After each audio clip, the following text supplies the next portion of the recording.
hiç kime elim serem o. Yönüme saçar yak aydını ölümen. Ne saçar yak şu dünyada para. Çalsalı tarları çektiklem. Çalsalı payladım göl yaşını. O yüzünden gülüversin sıkıntılar. Üstlerime çalsadın yaşlığım. Millet şarap sürüyor, sen gülüm sürüyor. Millet arabalı, afen kıyada.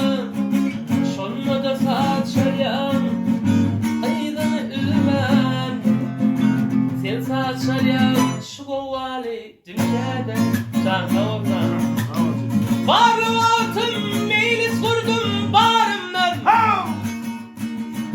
Yoksul altın, yeketine geçmedim.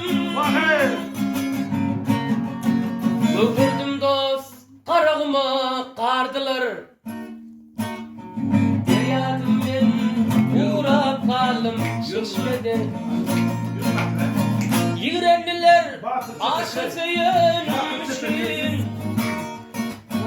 Meydimi aşkım bilen yaptılar. Veyran olmuş böyle şolkullu yurtlar. Ben aldım şolak güce borçumdan. Men dünyadan doymadım, doyurdular deyyuslar. Aşkım tacım sıpırdılar başımdan. Kovalı dünyadan gidecektim açım. Cennete koy vermede hesapçılar. Kovalı dünyadan gidecektim açım. Cennete koy vermedi sakçılar.